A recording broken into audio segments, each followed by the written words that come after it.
internet is fucking right now. your internet is really gone downhill, sir. Yeah, no, I mean that's fair. I mean, I should probably let my computer sleep for a few days instead of just close it. Well, But that's what I. I'm afraid I won't know my passwords anymore. Oh, Jesus, that's what I just did. I just rebooted the Chrome update, and then I was like, we should probably shut this thing down and restart it for a little bit. It's been a while since this thing gets shut down. My work one's a paperweight right now for another 2 more weeks, which is beautiful. Nice. Lucky you. How was your flight back, Snides? It was fine. No hiccups, no Microsoft issues, no nothing. No doors falling off. No, it was good. That's a plus. Good thing you weren't taking a fucking boat today. Yeah, I'm telling you, Breeze is nice, man. Breeze Airways. Yeah. It's people are like, oh, it's Breeze. The shit's brand new. Telling you what, my folks have been up here twice since the baby was born. They were up here twice, in their first month. Uh-huh. They flew up on a Monday, flew out on a Friday. My sister came up a Friday to a Monday, and my sister and her family are coming back up this weekend, and they are like, it's direct right to Charleston. They're like, it is fucking awesome. If you plan ahead of time, you can get a round trip for like $150.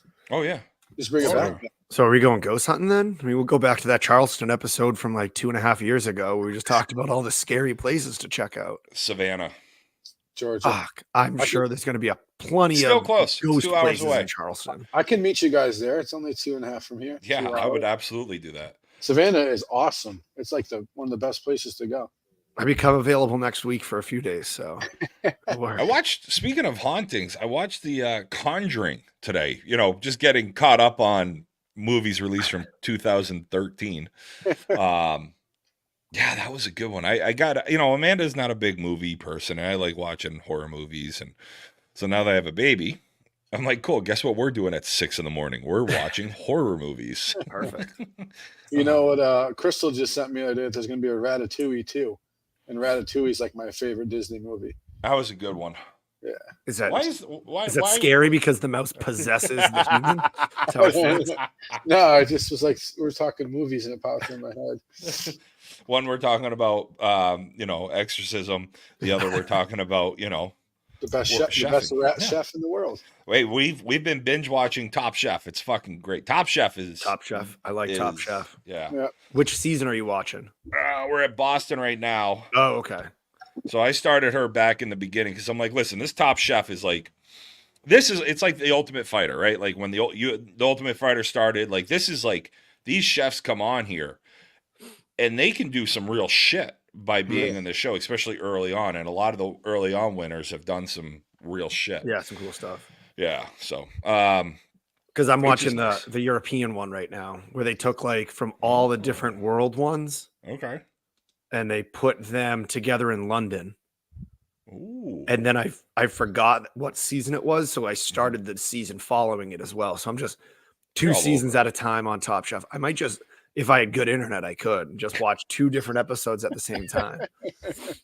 I don't. Where this all started was, Amanda likes watching like Master Chef or Hell's Kitchen and, the Gordon. But I like Gordon Ramsay when he was still back in the UK because he was like Kitchen Nightmare. He'd go to a restaurant and would actually try to help them and not just berate them and not just be like the character he is in the States. Like when he was over there, he was like a real person. Here he's, America TV and America, everything America has to be so fucking like overly dramatized.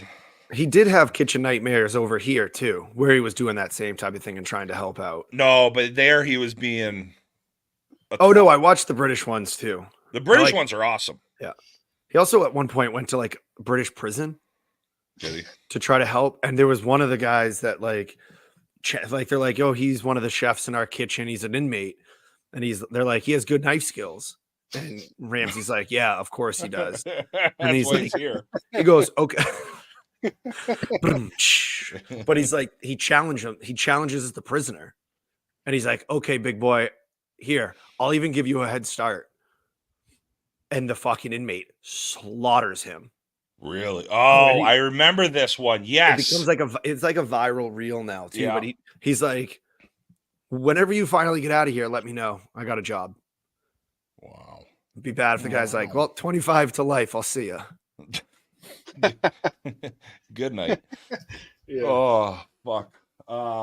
Let's go. We got a lot. We're Mhm. probably going to have a longer one tonight. We got a good guest coming next week. But I just don't have ladies and gentlemen.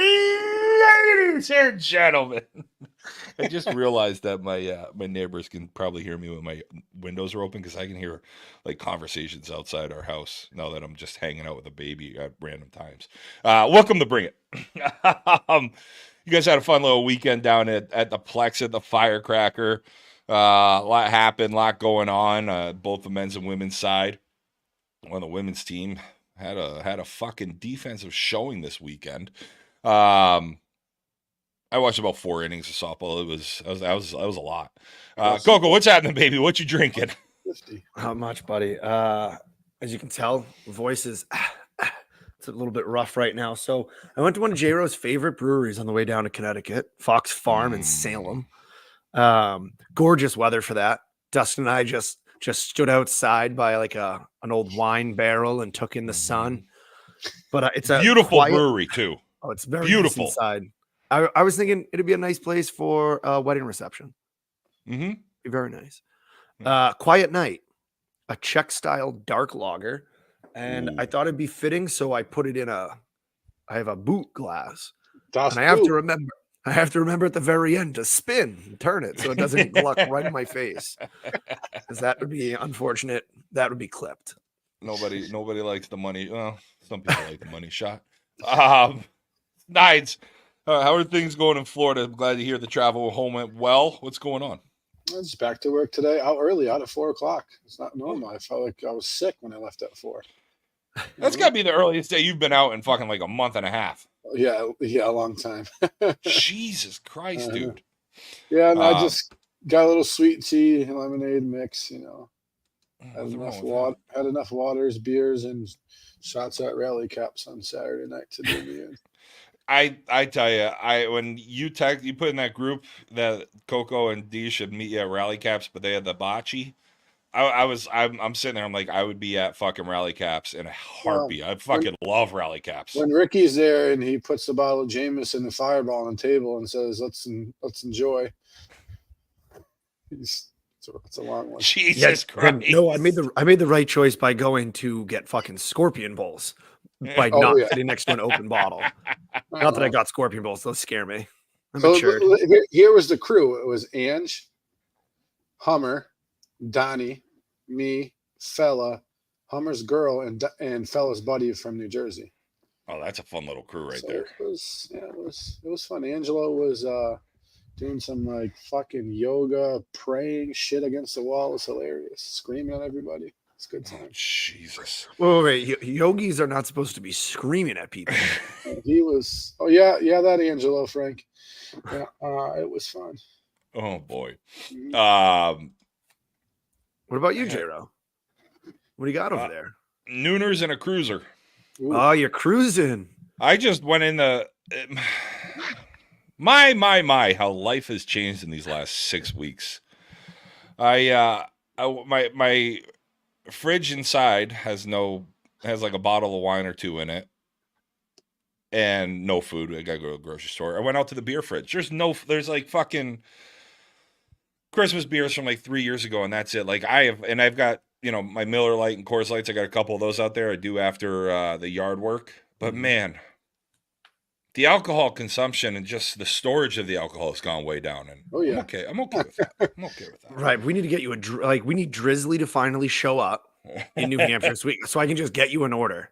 I only have Busch Light Peach left. I drank about 10 of those on Thursday night, and I think I'm done for a little bit with those. It was weird. Allegedly, Busch has found its way all around Connecticut. Mm-hmm. Yeah.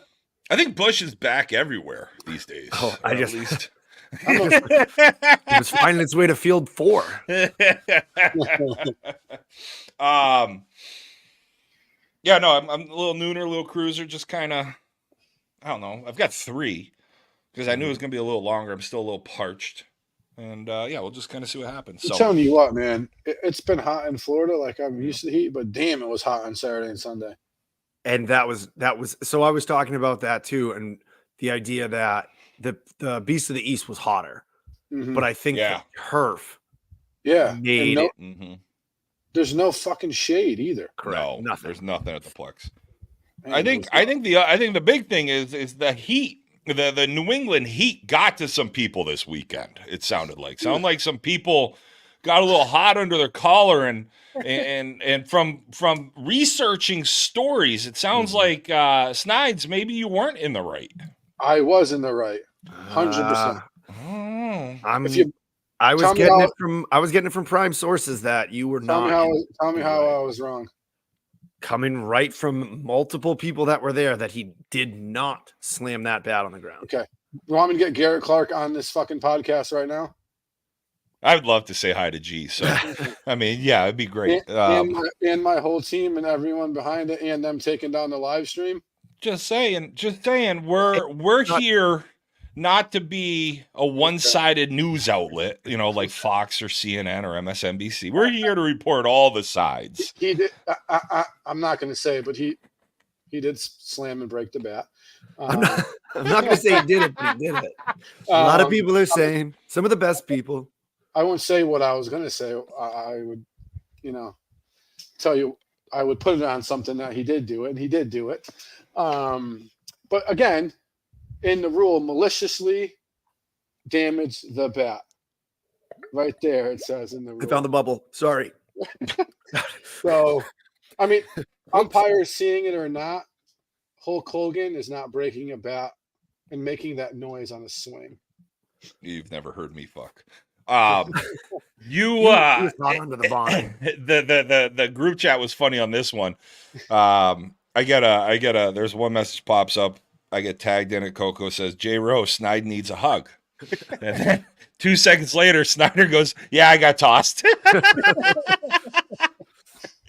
So, first career ejection, man. Oh, you know what? It's the year of the ejections at the Plex. You wanted to get in on it. It's from one of my really, really good friends, too. He immediately took his pants off. Arnie. I took my pants off and put my shorts on. I usually just take my pants off and keep them off until I have to play again. That's what he really starts yelling. Easton Firecracker this weekend. First off, happy birthday to the Connecticut State Director, JB. John Brandt. And Fowler. And Hall of Fame, USSSA, New England, USSSA Hall of Fame inductee for 2025, Richie Fowler. And Ryan, allegedly, 4 bats were smashed on the ground and broken. And I think 3 or 4 more were broken while playing. One in our game was broken while playing. It burst, which was beneficial. The guy was a lefty. The home run would have really helped.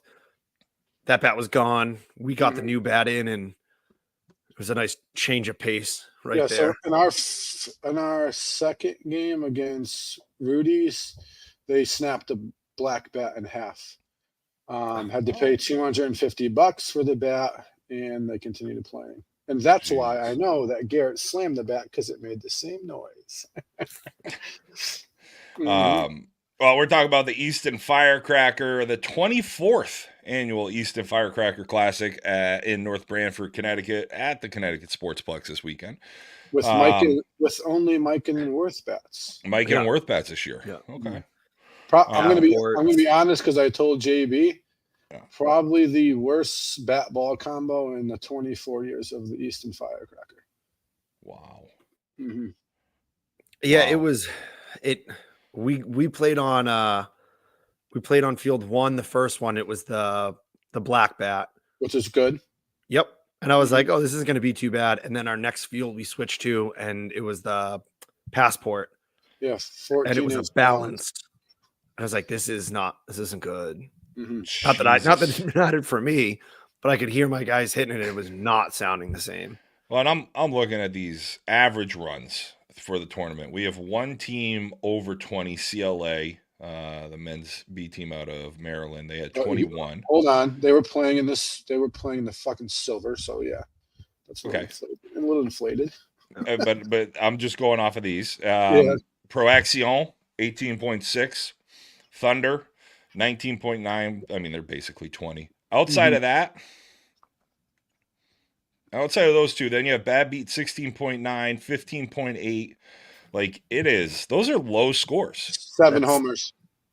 Yeah, that 16.9 gets crushed by a 2-run game against GTP for us. Oh, that's right. Yeah. I think we scored 4 in one game, maybe 6. Yeah. Mm-hmm.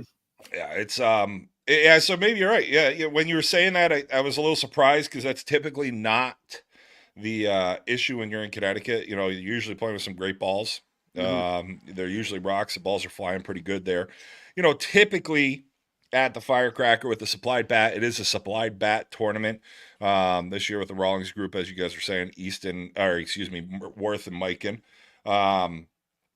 So it is a little different. Typically, you will see the scores be a little lower because, you know, sometimes you can't swing your special bats.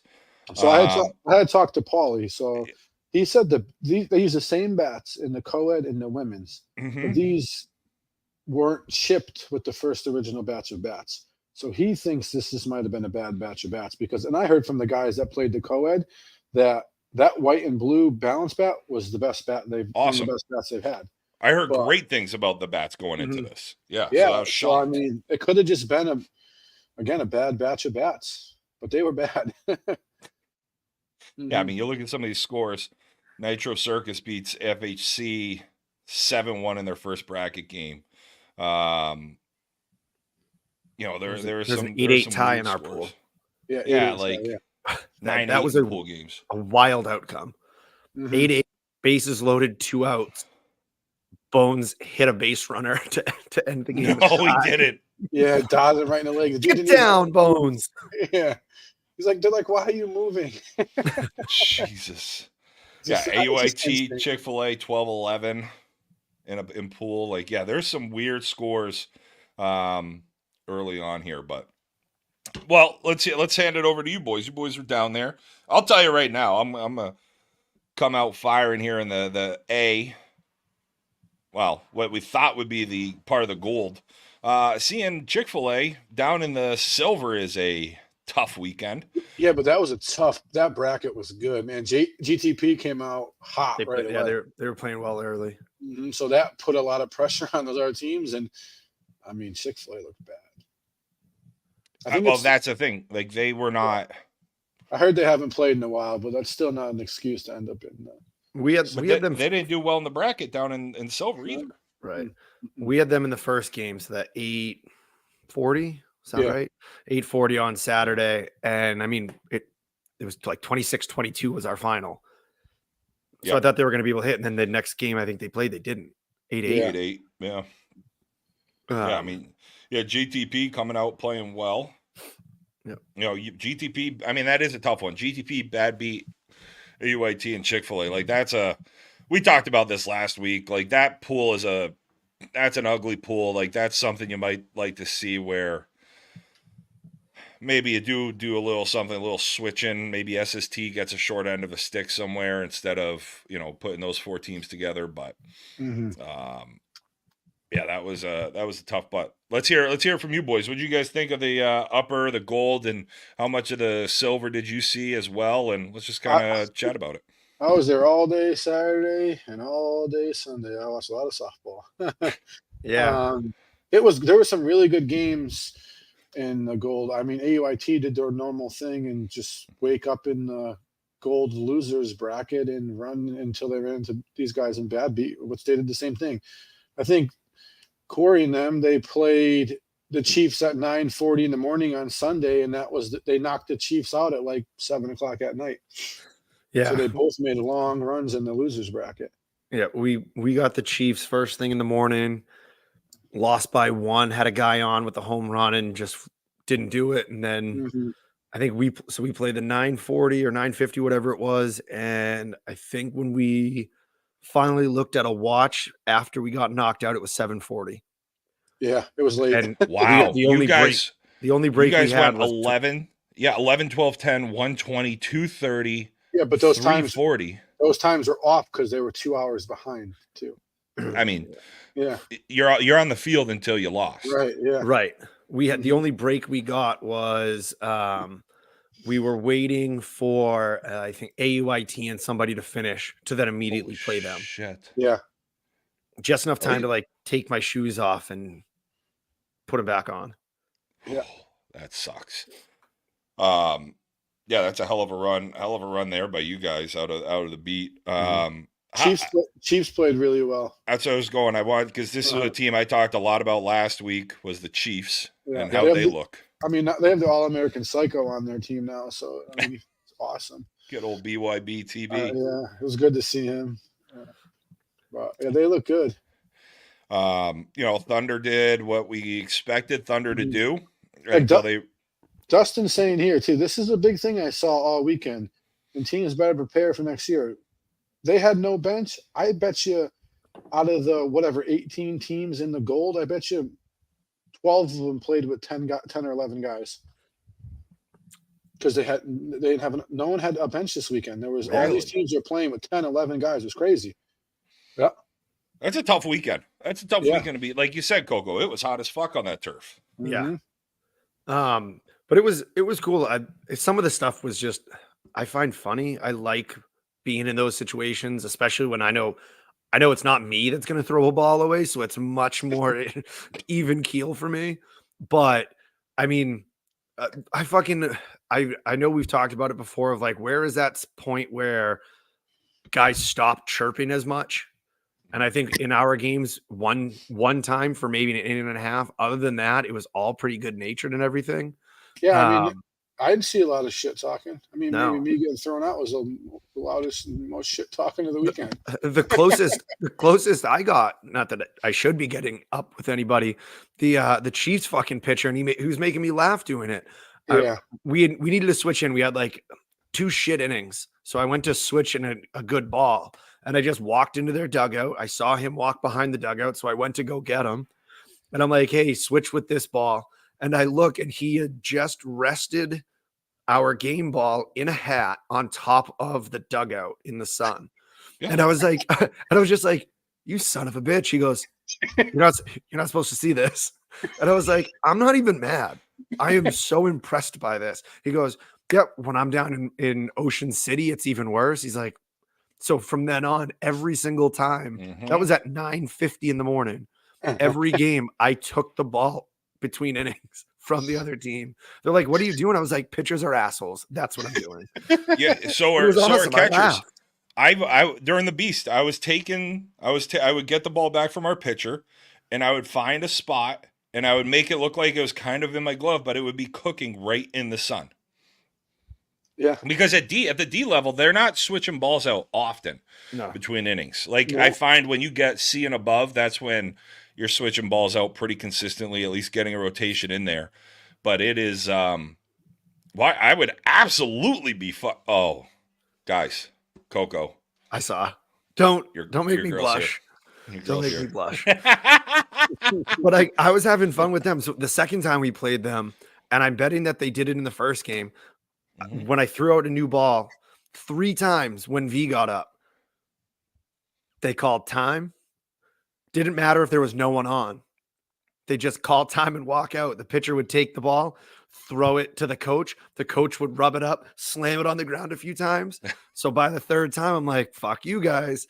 I just got, hey, Paulino, get me a new ball. Just waited. The pitcher's like, all right, you can throw it. I was like, nope, I'm going to wait until he gets on the other side of that line so he can't come out again. And then I threw it to him. But it was just like stuff like that where it's just good natured. Like that was fun to be back around. Good gamesmanship, if you will. Mm-hmm. Yeah. That is the smart thing. And I think I learned that last year. Saw it a lot when I was with Smoke at One Nation. We'd be changing the balls out all the time. And when you're seeing the balls get switched out, the higher level, it just gives you a better opportunity instead of playing with a mush ball that you've had for 4 innings baking in the sun because some pitcher's doing some baking. How much do you think we spent on balls? 10 games. How much are they? 70 a piece. 70 a dozen. 70 a dozen. I bet you probably spent 150 to $200. We spent 140. Us too. And that's with the 6 that we got for being in the tournament. And we had that ball, and he said, bring them. We had a bag of those balls already. Holy shit. So we spent 200 on umpires and 140 on balls. Same thing with us. I think we only and with the bat ball combo kind of saved us because we didn't lose a lot of balls. It was very expensive to play in this tournament. You do spend a lot of money, you know, when you're down at the Plex, you know, because if you're hitting them out, you know, especially on field, what's that, 1 with the rocks, 1 and 2, like you're hitting the rocks there, that's going to get chipped up. 3 you can kind of get, right? Oh, Jesus, Dustin said 3 dozen, so that's 210. Yeah. You can get them almost everywhere, but you got to get in the woods. I usually go in the woods and find balls, but there was no use to going to find these balls. So I mean, if you go behind the fields, you go like 30, 40 feet back and look up, you can get hundreds of balls. Well, I know guys that will come home with trash bags full after a tournament. Yeah. One of the teams said they hit a home run, watched players from other teams go pick up their ball and walk away with them.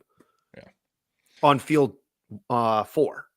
It's not like it's the woods. If I'm in the woods and you're not playing and I see a ball that is in there and it's not, and that game's not going on, it's a different team, they ain't getting their ball back. Oh no, they were taking it from the game going on.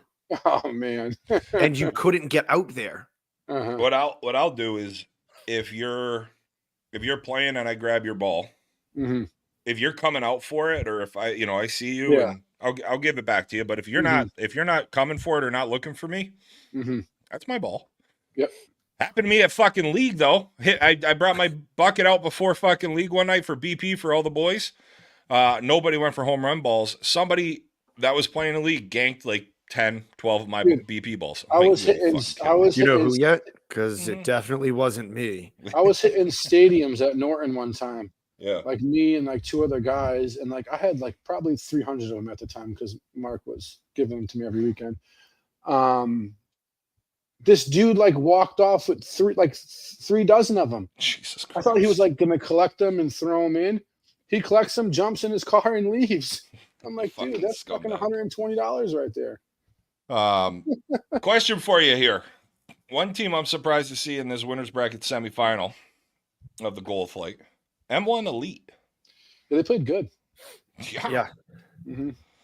I think they were excuse me, they were in Chosen's, I believe, pool. They lost to them in in their pool. Yeah. And that was a pool where going into that game, 3 teams were likely going to end with 1 win. And they had to play good against Chosen to not go into silver. And I believe they played pretty close with them, like maybe 8 or 9 they lost by. They lost by 11. Okay. But they were up 4. They were up at 4. They were up by 4 or 5 at one point late in the game. They played them very well, and that kept them out of the silver, and then they made a run. Yeah, they beat Toro 9-8. They lost to Sixborough 9-8, and then they lost to Thunder to Chosen 25-14, and that's what kept them up in the gold. And then they went on a nice little run here, which is another, like Dustin was saying in the comments last week, New Jersey has a strong C program. You have the Chiefs on one side of the bracket. Saw them all.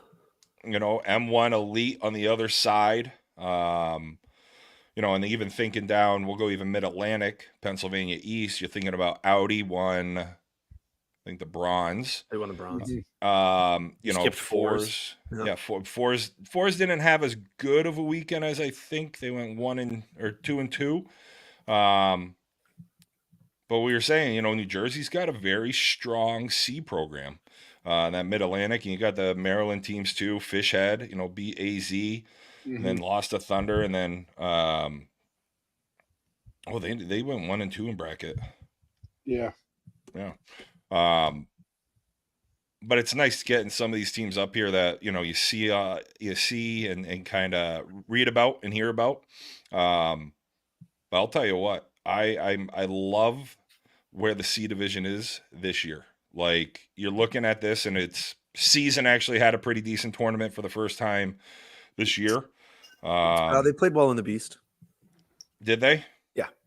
I think it's the first 2 tournaments they've had their whole team. Yeah. So this C division is, Beats now had their team 2 tournaments in a row. AUIT, Coco, who you say? AUIT, Chiefs, and Bad Beat top 20 in power. AUIT today is 3, Bad Beats 4, Chiefs is 20. Jesus Christ! Like, talk about where we got some strong talent in the Northeast now. Yeah, and that's with other teams like in and around that 50. So I liked it. I mean, we were kind of joking about the tour of like New Jersey, the tour of Little Italy, basically, that we went through. But I liked playing teams that I haven't played in years. Third baseman for AUIT was like, buddy, I haven't seen you in years. And I was like, yeah, they finally let me come back. And it was just like catching up with people that you see them at the field. You might play them every once in a while, but we didn't get stuck playing the same teams that we always do. It was fun. Yeah, I mean, you guys, Diamond Dynasty, Chiefs, and then down below you played everybody. Fours, AUIT, M1. Like, you're playing teams that you're not seeing most of the time, which is awesome. Yeah. No, this was it. Getting to stay at the Plex makes this such a fun tournament. It really does. Really and they lost Fields again on Saturday night. Yeah. Oh, because of the rain. Yeah. Torrington, Bristol, I think Manchester, Vernon. He had to go. JB had to go. He called me like 8 o'clock. What's the curfew at Bristol? I said, when you turn the lights off and lock the shed. And then a half an hour later, the rain absolutely crushed Bristol. So they had to go to like Manchester and Vernon to get the fields ready to play 4 games over there. But I heard Manchester was underwater. One of the fields in Manchester was underwater. I told him, I said, dude, it's light out at 6:30. If these teams want to play, tell them 6:30. If they don't show up, they don't show up. Right. You know what I mean? So what was interesting, we were talking about it, it was kind of we're going to go to Hibachi, and then like Dustin and I would talk. I would have been fine going back to the field for a little while, but there wasn't supposed to be games going on. The last scheduled game was 8 o'clock. Oh, now it makes a ton more sense. And that's probably got to be what he does from now on. Because I know talking to some of the Spartan guys, I believe it was, they got shipped over and they had like a 9:30 game just to get it in. They played the Marlins. They were supposed to play at 8 in like East Haven. Yeah. And they ended up moving them to the Plex at like 9:30. Yeah. How about the team from the north, the Proaction boys, come down? I think I saw today 14 years, 17 years they've been coming down for this, and this is their first time they won it. I think it's 18, actually. I think it's 18 years. I didn't know it was the first time they won it. They've brought some really good teams down. I looked at the team they had this year that they brought down, and because I know last year when they came down, a couple guys couldn't make it with family situations, and I looked at the team they had this year. I said, holy fuck. And I tell you, through their bracket, they pretty much held serve. They had a tight game against CLA. They won 35-34. They were down 8. That was my brother's team. They were down 8, bottom 7, 1 homer. What? It got loud. Won that game. Down 8, bottom 7? 1 home run left. And they came back to win 35-34. Holy that game looked shit. like it was taking forever because I think we played 2 during it. Their infield did not miss a ground ball all weekend. It didn't matter who they had anywhere. They didn't miss a ground ball at all. But was Jose over the bag, and you had Jonathan Malo over at short, which you're not going to find a better shortstop. And they had Newton at third, and then they had 2 different guys at second who didn't miss a ball, and then the big lefty at first. Yeah, Big Maxime, big Grand Maxime over for I fucking love Big Max. There was a point where I walked over and was watching some of their game, and someone looked at me. They're like, 2 plays ago, their middle guy and their shortstop just switched positions during a play. J-Ro, their middleman made one of the best plays he's ever seen against them. There was a ball hit up the middle, and he hit it with his glove and then knocked it down with his hand to control it and threw the guy out. Like smacked it down with his glove, hit it with his hand, grabbed it, and threw the guy out. My brother said it was disgusting. Pele. That must have been Pele. Yeah, Johnny Malo and Pele. Johnny Malo plays short, and then Pele plays over the bag. Yeah. Jesus. And I got a little – Johnny was getting nervous. He's like asking me, he's like, what inning are you guys in? And I'm talking to him. He goes, is this going to be over by 10? He goes, I have to leave. I have a 7.5 hour drive home and I have to be home so that my girlfriend can go to work. And I'm like, I fucking hope so so. he wasn't there Sunday? No, he would have had to leave at 10 p.m. to drive almost Jesus. 8 hours to get home. Oh, this was Sunday night. Holy fuck. Yeah. I think it ended at 9:30. Yeah, it was probably pretty close. Mm-hmm. Oh, and they got Knechtel was back there too. Like, this is Sean Prue. Dude, he is one. You need a home run, he's hitting it. Prue is locked in. Mm-hmm. No, this is I love seeing it. I wish I was there for them. I don't know who he is. He's young. He's got a fucking cannon. He hits bombs. Like, I think tall, that's skinny, I think built that's kid. Knechtel. He's Kyle Knechtel. Sure, he is good. I think that's him. I mean, hey, they finished second at Bees last year in Worlds, lost to Van Wert Frickers and in the IF game. You know, I think this has got to feel nice too for them coming down right after the PIF, after losing to Chosen and now getting a little bit of payback after losing the last couple of years in the PIF. So this is nice that they come down and get to beat them in the Firecracker. But this is a team I love watching this team, and this is I was glad to see them win it. The two teams I think we thought were going to be there in the end were the teams that were there in the end. It sounds like that gold bracket was a great tournament, which is awesome to see. Yeah, it was a ton of fun. There was just good ball, and it was kind of cool just watching crowds move between the games at the top. It was just cool. It's always such a fun experience. You get there a little bit later on Sunday, teams start showing up from the lower brackets to get ready for their kind of later games and just start watching. It's cool.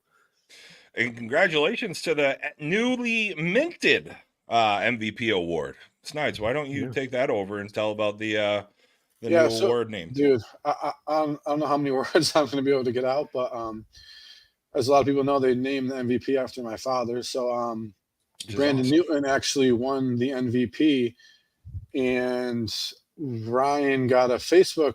Ryan's friends with him on one of his pages. He got a Facebook friend request from him on Monday morning, and scrolling through his page, saw that his dad had just passed away like 4 days before the Firecracker. So it was kind of like bone chilling for that to happen. I mean, he killed it. And then to jump on Facebook and see that, he had just gone through the same thing that me and Ryan had gone through a couple of months ago. It was, I mean, me and Ryan deep down inside were hoping it was somebody that we knew, that knew my dad, that, knew everything that my dad loved about the game to win that trophy. But it couldn't have been any better with him winning it. And he didn't even say anything to us. It was awesome that, he had just gone through the same thing that we had gone through. So for the first year, I'll never forget it. That's really cool. And that's really, I love what JB's doing with the MVP awards for the gold, silver, and bronze, all making the memorial MVP awards. And I didn't know that, that MVP for the gold was going to be named after your father until I saw the post, and that's awesome. So congratulations to Brandon and Pro Action. Awesome to see those guys win it. And let's move on into the silver. This silver flight, again, we're going right from the gold, which was great action. This silver flight, well, first off, Green Mountain Boys, the Vermontish. GMB, welcome to C. That's C Vermont team. Those see you guys soon. Those boys got some energy, let me tell you that. Fucking sure do. Okay, so I've never seen them play. I think I jinxed them. I told a couple people, hey, these guys are good. Let's go watch them. And we watched the winners bracket final, and they lost. Yep. Damn, we shouldn't have went down there. But I'm telling you what, I've never seen guys more pissed off than they were when they lost that game. They came up to the top field, they were motherfucking everything, and they were pissed. And I said they're double dipping them. Maple syrup mafia, they call themselves. Yeah, I mean, we've been talking about this team right from the beginning. Yep. And listen, they double dipped Young Guns out of New York. That Young Guns team is legit too. That's a very, very strong D team. Probably a team that could have been bumped last year. I think they missed getting bumped by a handful of points, maybe a game at Worlds. Well, they're getting bumped this year too. Oh, fuck yeah. Yeah, they're getting bumped for sure. They're a great team. But let's go back to the beginning here. But GMB, welcome to C, and we got to work on those pictures, boys.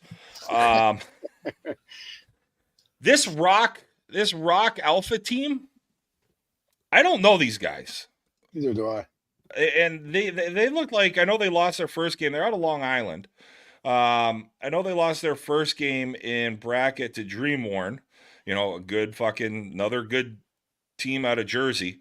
And then they made a nice little run in the losers bracket, eventually losing to Reloaded in the losers bracket, like quarters, I think. There's one of those forfeits. Should be kicked out of the Firecracker for life. Yeah. I'm sorry, Mike. What are you talking about? One of those Sunday mornings I'm not coming game. What happened? So what happened, Mike? Was there a couple of those? There was. I know 6B did. I don't know if anyone else did. There might have been some in the lower one. I think in the bronze there was a couple too. There was a team that forfeited their Saturday night game. Yeah. What? They immediately forfeited. There was a 7, unless there was magically a 7-0 game that was put in ahead of time. Maybe they had maybe their first game was at 7:30 in the morning the next day, but yeah, they forfeited before it. Hustle's free. I mean, they saved money on the umpire fees. Maybe that was it. They ran out of funds. I mean, they were from Maine, so maybe they can feel like. There was a ton of them, so it's not just a Maine team. There's probably a solid 4 forfeits on by the time 8:30 rolled around on Sunday. I see him. But yeah, I mean, so Young Guns Dreamworn 17-16 game in the winners bracket quarters, like that sounds like a hell of a game. Whalers making a nice run. The Connecticut team, JB called that. He told really? me that on I think it was Friday. He said the Whalers are gonna have a good run. Well, you know what? They had a bye in the first round. They played LAS in an absolute slugfest of 6-3. And then they lost to Spartans 19-5. Maybe the Whalers just aren't known for their offense. They like to be backs against the boards. Yeah, they actually only went 1-2 in bracket play. Spartans did a nice little thing. Went to the winners bracket semis, lost to Young Guns by 2. And then when they dropped down, they lost to Chick-fil-A 19-8. The Ville had a nice one. They lost to Green Mountain Boys in the winners bracket semis, beating Checking along the way. I tell you what, like Checking, Sixborough, Checking, Chick-fil-A. Reloaded surprised me a little bit being in the silver, but their pool was tough. They went 0-3 in their pool. Yeah. Mm-hmm. Yeah, that was a tough one for them. But so Coco, we tagged this GMB Murderers Row game. Yeah. Hoping for this one. It was an 11-10. It was a good ball game, and I think there's a lot of respect between these two teams now, from what I heard. First game, right? Yeah. And so I had actually brought it up, and when I was seeing some of the GMB guys, and it's like we talked about it on Tuesday. We circled it. We're like, that game, because they don't like each other. And I was like, how chippy did it get? And the guy was like, it didn't. There's like an actual, they weren't. And I was like, okay, because I never would have guessed that from the Beast. And from what I had heard happen, I think it was in Maine. But yeah, because then Murderers Row lost their next game. That's the surprise to me, is them going 0-2 in silver. Yeah, losing to GMB by 1. And then, let me see. So they played at 3:20 on Saturday, and then they played again at 6:50 on Saturday. And they lost to SST. That's a big win for SST. And then SST then takes down LAS and then beats Checking and then loses to Chick-fil-A. Like SST, a team that hasn't done a lot this year after their bump, made a nice little run through the silver losers bracket. Yeah. But again, it kind of shows you what happens when you put those C teams with those D teams. Yeah. Look at the what is it, 6 C or B teams that ended up down into the silver. Look at the end of the silver, besides Green Mountain Boys. Right. And Young Guns. Reloaded lost their first game. Reloaded lost to Chick-fil-A in their second game. They beat SST, lost to Chick-fil-A, and then had to make a run through the losers bracket. And they made it all the way to the losers bracket final against GMB. So they had a serious run and probably just ran out of gas, I would imagine. But that was a good game. 19-18. that was a good game they had in that game too. It was really, really good. Really, it was crazy. There was screaming, yelling. It was a good game. Well, and here's the thing though, against Green Mountain Boys, I mean, we call them the Vermontish for a reason. You know, they are young, they're fast, they have a ton of energy. Like, that's a tough team to play when you've been running through the losers bracket and you have to play a team that will take extra bases, 9 out of the 10 guys in their lineup will take an extra bag. Ed is playing pissed off. When I got down to the winners bracket final, the left fielder made a diving play, and the shortstop made like a nasty backhanded play while I was walking down to the game. Yeah. Their center fielder maybe one of the, probably is in GMB, probably the top center fielders in D in the Northeast. Mm-hmm. Probably one easy. You could probably put them up there in the one of the top 2-3. They're solid. Chick-fil-A, Chick-fil-A lost to GMB 17-10 in NSR. Was that Manchester? New State Road, maybe, yeah. So that's a huge win for the Vermontish, the Maple Syrup Mafia, beating a B team. But then Chick-fil-A dropped down and took care of some business to get back into the losers bracket semifinal, and Reloaded beat them 23-20. Weird weekend for Reloaded, though, looking at this. They really want to get their money's worth. Yeah, I mean, it's more expensive. You're not getting your money's worth anymore. You're losing money. That's true. It's three. It costs almost 2.5 tournaments. Yeah, it's $1,000 weekend. Yep. What can we freeze? I mean, it's good because you're playing a lot of games, but it sucks because you're playing a lot of games. Yeah. Out of the silver, who kind of surprised you outside of, Young Guns, Green Mountain Boys? I think probably being there at the end with the teams that went into this bracket from the A flight, probably a little surprising. But who caught your eye? SST. I mean, they played good. I mean, even the Whalers, they played good. They got beat at the end. They made it a little bit further than I thought. I don't know this Jeff Drains team. You guys Jeff Drains out of the Doverish area, or if they don't run into Chick-fil-A, they probably make it a little bit further. Yeah, that's a tough one there. Yeah, Green Mountain Boys. I don't know if Jeff Drains is going to beat the Green Mountain Boys either. No, I think that probably was the end of their line right there. And I mean, I think LAS is making me eat my words on them being a C team. Yeah, they're doing it. We had some good conversations. We had some good conversations about that too, Snyder, up at the Beast. Mm-hmm. Me and the LAS boys. We had some fun with you. They're good, man. They played really well last year, and they're even playing well this year. They should be a C team. Well, maybe not. But no, this is, Dreamworn. I think they had a good run in the winners bracket. Then they dropped down, ran into Reloaded, who Reloaded was just running the table at this point, lost 18-12. It's tough when you get a team that's hot like that, like Reloaded's going through the losers bracket. They had it fall an okay way where they had a game at 7:30. Like Reloaded plays better when in the losers bracket. I think like every term they do really, really good in, they come through the losers bracket. They had to play 3 games in a row, got a couple games break here and there. Like, that's it. So, and then Green Mountain Boys go in and double dip Isaiah and Young Guns. And that's why I asked Silas last night. I was like, who was pitching? Was that Isaiah or was it Fabricio? And he said, well, it was this monster on the mound. I go, it's Isaiah. He's huge. And he's like, the guys, I mean, Isaiah's probably 6'6", 6'7", easily long. And he's like, the guy can actually field the middle. I'm like, oh yeah, no, he's a fucking player. So that's a hell of a run from those boys. Those are 2 teams we'll see in C next year. With hopefully one of them wins Worlds. Hopefully we keep it in the Northeast and that D thing. I'd like to get it out of Long Island though. Hey, good for the Titans last year. Yeah, but still, like I mean, I'll take it for the Northeast. Yeah. Any of these Northeast teams could win D Worlds. Just got to watch out for the sandbaggers down here in Florida. You fucking shitheads.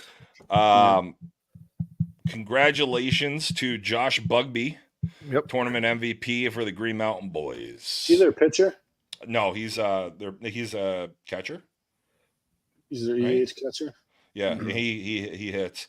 Their pitches, No, Ty their pitching's Delfield. got some energy. He's awesome. Mm-hmm.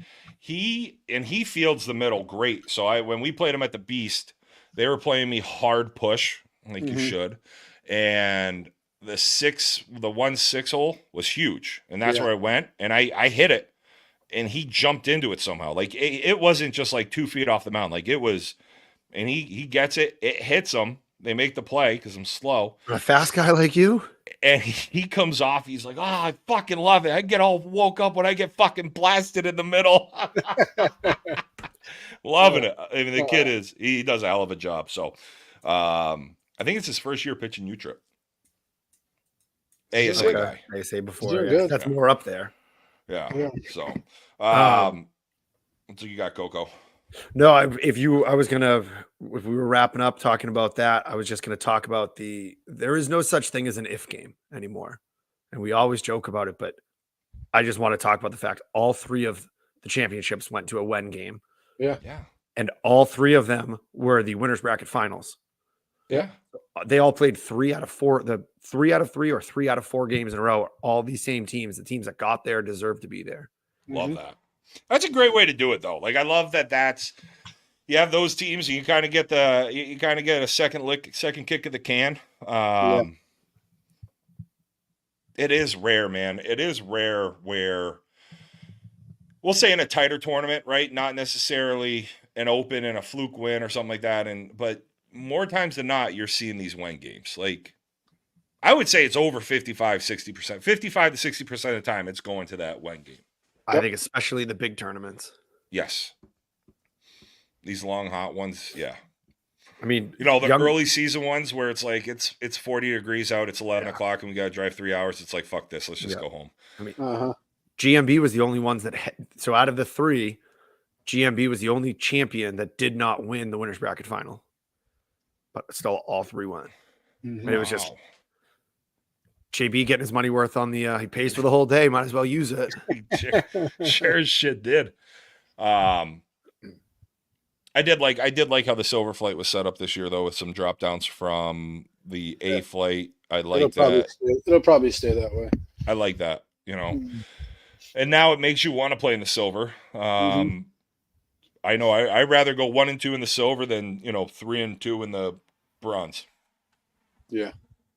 There goes Coco. He's gone. Touching his nipples.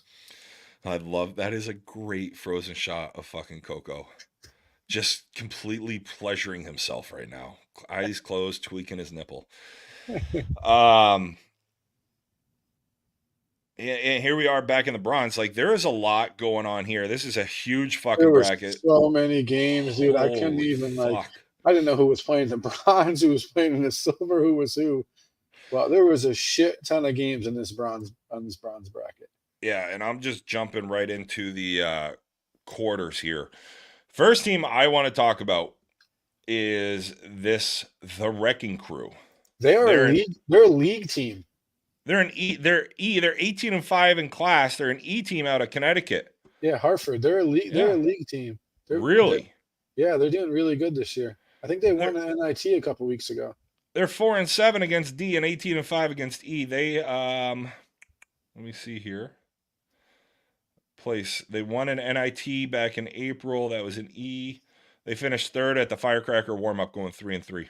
But they played 11 games this weekend. Yeah, 7-4.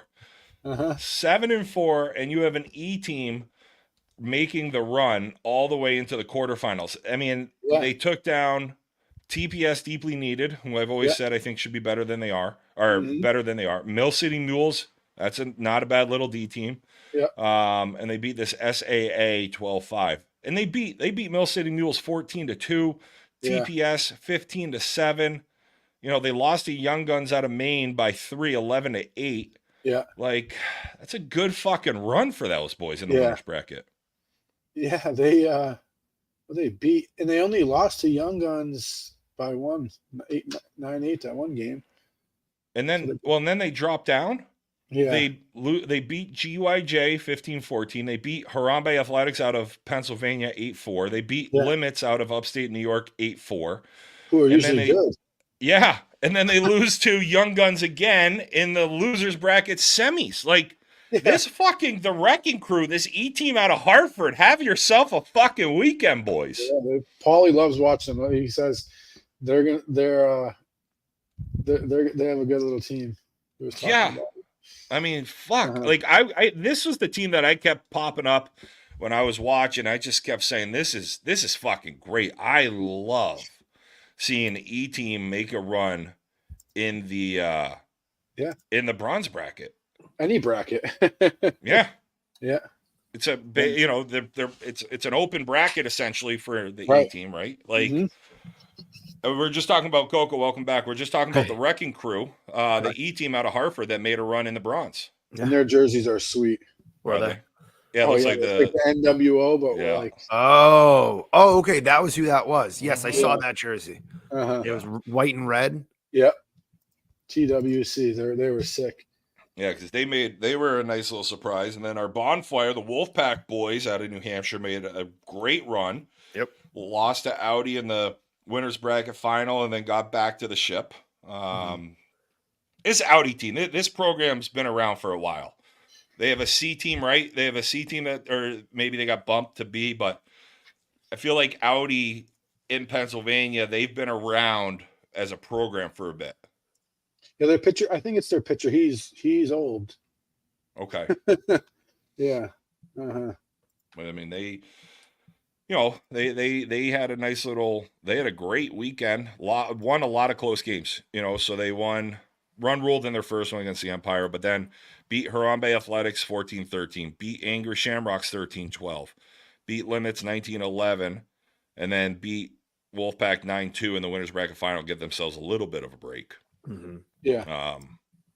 But then the Wolfpack pushed the if game by 27-6, and then Audi came out and really made sure that they were going to go home Firecracker champions, winning 21-1. Yeah. That probably saved JB 45 minutes. That 27-26 game, the first game of the championship, went on long enough that I went and got Gatorades for the Wolfpack. Yeah. Because they were just all like out of the dugout. So I thought it was between games. And I walked over and I'm like, oh, you guys have already started the second game. And I got hey, how many fucking beers you had? It's the same fucking game, you idiot. And I was like, why is everyone resting out here? Was that Timmy or Caven that said that to you? That was Timmy. I was standing with Dustin when they said that to you. Joke's on them. I grabbed another beer while I did it. And then I crushed John and Maria's on the ride home. Yeah. We'll talk about that after the bronze before we get to the women. But Wolfpack, I got to tell you, I was very surprised to see them here at the end. Although they do play well at the Firecracker. But they beat some good teams along the way. They beat the Woo Reapers, which has been one of the top teams around the area. They had a pretty good little bracket though for them. Mass Chaos, they run ruled. Then they had National Gold for run rule, and then you play Woo Reapers, you run rule them as well. You go into Young Guns, run rule again. Like those last two games are tough games, Woo Reapers and Young Guns, and they run rule both of them. Like fucking way to go, Wolfpack. Look at Limits games before they got beat. They were kicking everyone's ass until they ran into that team, and then they just shit the bed in the losers bracket. They beat Headhunters 19-7. Yeah, they were like run ruling everybody. Integ 11-1. Dr. Don's Auto 14-3.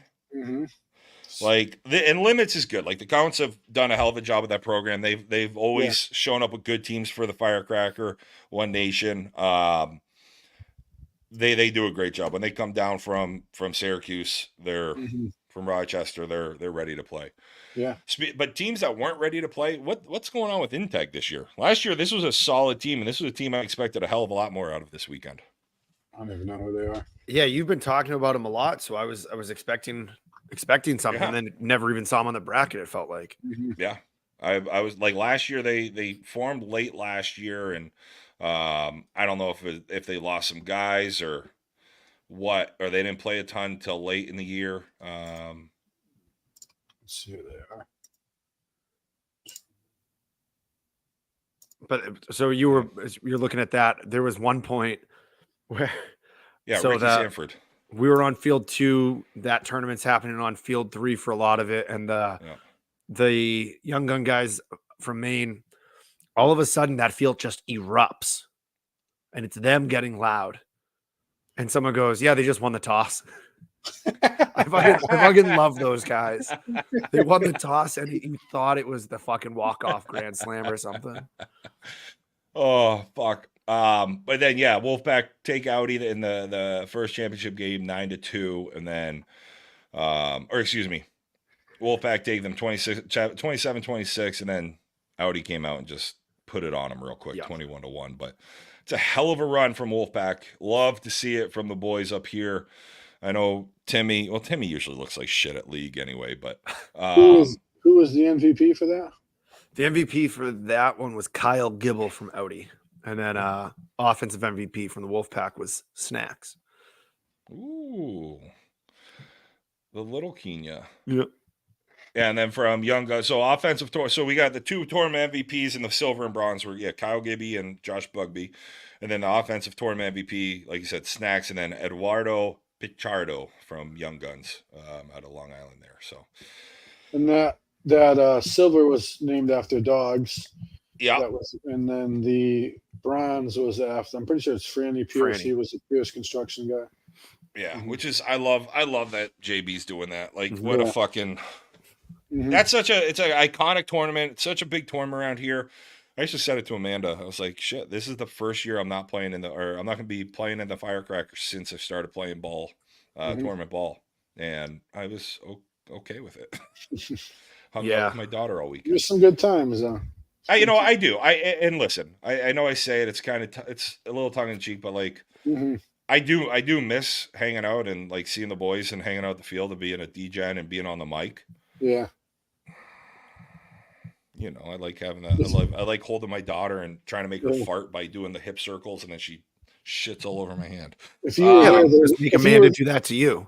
If you were there wouldn't have been an allegedly broken bat in our game. Yeah, because I would have hugged you and it would have been okay.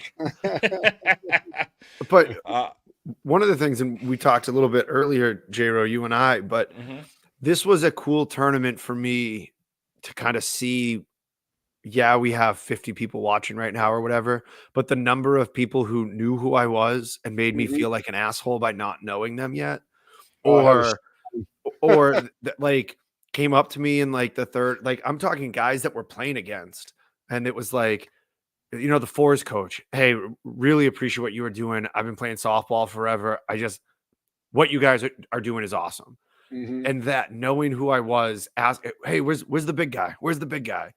And every single time I'd be like, the big guy is probably having way more fun with his little baby girl shitting all over him.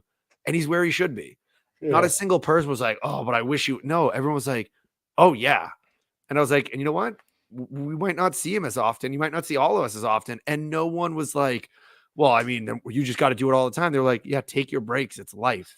Yeah. It was so cool to like, that little, like, it made me feel like the time that we give up is worth it. Oh yeah. Well, that's honestly, like, I know we didn't talk about it last night because, like I said, I mean, I've pretty much not fully checked out, but I'm trying to get back here and be with my daughter and help Amanda as much as I can. I'm glad you're getting on the road as much as you are this year. I think that's where a lot of my engagement has dissipated this year. We're not calling games, because we got a letter. I'm not on the road at tournaments. And that's where so much of the fun for me was being at the field, calling games, chopping it up, being a fucking dink with everybody, regardless of what level it was. I don't miss softball. I mean, I love softball. I don't miss it at all. I miss the guys. Yeah. And just hanging out. You know what I mean? That's what I miss. Yeah. I got Prime Minister Trudeau from Check-In came up to me and he's like, hey, I did the whole wing thing from the juice box, spot on. And I was like, yeah, no shit. J-Ro doesn't know what he's talking about yet. But it was like, it's little stupid stuff like that. It's just, it's so cool. Well, and that's, softball, we've met I've met like Snides. You talk about it, all the time. Like your best friends are on softball. Like same here. Like all of my buddies that I've met are all through softball. Especially since I've moved up here. But the people we've met so many great people. Like last night, I show up at the field. There's a couple women at the field, that typically aren't. I was all excited. And, when I see McCorson and Fowler doing a game at up in New Hampshire, I get all fucking jacked up because I know I only see them a couple times a year, and I love it. That's why I miss going to the PIF this year, because get to see those people I see once a year. Like it's fun. Hopefully, it's not the umpire who was umping our AUIT game. Oh my God, we had him too. So honestly, the Diamond Dynasty game for our Saturday night, it was the guy in the SPN shirt, right? Yeah, he was terrible. Yeah, he was atrocious. And if any of the Diamond guys are listening to this, we were talking about it, and he was bad for both of them, but he was bad enough that we had an inning where I think we scored 9 runs after he made a bad call. Yeah, he didn't see or hear the bat get broken. He was. We're back to this. I think I know exactly. I think that was 1.5 of the innings I watched this weekend was against Diamond Dynasty. Yeah. So I know exactly who you're talking about. Yeah. I haven't seen him before. He's a PIF guy. Yeah. Oh, okay. Yeah. J-Ro, I just noticed something with you talking though, and this is how I can pick up on the changes that have occurred for you since you had a child, especially a little baby girl. Why do you hear her crying in the back? No, it's better than that. You said women at the field and not ladies. Oh, like you were Val Venus. Well, I have to because of fucking Snyder. I gotta be nice. I gotta pump him up a little more because Snyder fucking keeps trying to tear him down. I'll take all the blame on that, but I'm still right. Everyone agrees. But I just thought it was funny. You were like, there were some women there instead of there were some ladies at the field. I've wiped too many vaginas these days to call it to say it otherwise. Jesus. And he's back. My mistake. I'll tell you what though, any of you new parents out there, first off, we have these IKEA carts that we turn into diaper carts. It's fucking amazing. Avocado oil gets off sticky poop. It's amazing. Okay. So John, before we go into the ladies' game, go ahead. I want to get one thing before we get to the delicious pie that I had multiple times this weekend. There was a person last week that was very confident, and they put it out there. Michael Williams. And they said, Cultivate is going to go a full game with Murderers Row. They sure as fuck did it. The final score was 18-2. It's not a full game. Theoretically, they could have gone a full game. They also could have been beaten in the 4th inning. They got beat in the 4th inning. Yeah, God, that game was over quick. Yeah, I do like that he stuck up for his team though. I like that. Yeah, no, that's fine. I like that. I'm all in. You're never going to be like, not a chance. I got my first coaching question for you as Coach Coco. Okay. Do you know the runner rule for the Firecracker? For the pitcher? It's anyone on the roster. Okay, so if you pinch hit for the pitcher, what's the rule? Automatic runner. It's supposed to. No, we were talking about it. Hold on, I'm going to quiz him. Go ahead. Let's hear it. That came up because I would have been under the impression that I would have tried to push the rules and said, well, if you go in 4, but I already heard what happened. I would have pushed and been like, no, that's the pitcher now. You can't tell me that's not the pitcher because it is the pitcher. So I know that they said you had to sub the pitcher back in and then take the courtesy. Nope. That's not the rule. Well, that's what someone said the rule was. That's not the rule. So that's the problem is the umpires didn't even know the rule. So the rule is you hit for the pitcher. Mm-hmm. The pitcher cannot go back in and then get a runner. That is not allowed. And that's what they were doing. That's what was doing on every field. And the umps didn't even know the rules. Is the rule supposed to be no runner then? No runner. Okay. And that's fine too. I would have pushed it, but that's fine. So right here, Forrest is saying whoever pitched the last inning gets that runner. Yeah. So and that's fine. Whatever. Some of these games could have been impacted on that rule if the coaches knew the rule. But because I saw 4 games where they did that, and not only did the umpire let them do it, but no one said something. Here is a potential Conference USSSA Rookie of the Year umpire chiming in here saying no on the runner. Well, that's right. and the last person who threw the last pitch is the pitcher. So Ralph Triplett, got to give our guy Ralph a little love. He's been at a lot of conference events. He's umpiring a lot. Him and Chris Foster are doing a hell of a job up here, as well as the other guys. But I wanted to give Ralph a little love with the potential conference rookie. Yeah, interference is hard with one umpire. It's hard for them to see interference in the field. To my knowledge, because interference is an offensive. That's a runner or a batter runner interfering with a person making a play is a dead ball. It's a dead ball. If it's on an obstruction on the defensive player, those tend to be live balls. Live ball. Interference on the offense, like getting hit by the ball, it's a dead ball. Right. It depends where the umpire is. Right. So they're supposed to go back a bag. Yeah. We also had one. This was since we're getting into the umpires here a little bit. We were playing, I think it was against fours, where the umpire is joking around. This is an umpire we've had a lot. I'm not too worried that he's a fan of the podcast anyway, because he thought we were backbeat. And, we've had him for a while, but we're fucking going out to play the game, and he jokes with the catcher without letting anyone else know it's a joke. He goes, all right, bad beat. Your first runner is your leadoff batter is starting on first base. They threw it around. It's a walk. It is. Hold on. Mm-hmm. So we said, cool. Thank you. Their coach came out and he's like, well, what are you talking about? We're doing it. We're going through 1-2 bad beat. We go through. We put Wally right on first base. And their coach is like, what are we doing? The umpire was joking around with the catcher and thought it would be an appropriate joke to tell us our first batter is on first base, and then didn't understand why we didn't find it funny. Get the fuck out of here. So I literally had to go to him and I said, and this is where I liked, because I didn't have to worry. If he gets rid of me, Dustin just coaches. Yeah. And I went to him, I went right away. I was like, hey, I'm going to ask you to do me a favor. Don't fucking joke around anymore. I just paid you $20. Yeah. We're trying to play a game. You can't just make shit up because you think it's funny. And later in the game, someone tried to joke with him. I went, guys, do not joke with him. He fucking can't do it. And there was a woman that was with them, and she started saying something, and I could hear her. She's like, I can't tell when this guy's joking her, right? 100% how it happened. Yeah. Like that she's like, I can't tell when he's being serious. I'm like, that's because he doesn't fucking know. I had 4 or 5 people ask me that should happen in their game. Like, teams are throwing the ball around, and I'm like, ball. Like, it's in the rules. Yeah. Unless if it is specifically in the rules, right, then it's different. Wow. Mm-hmm.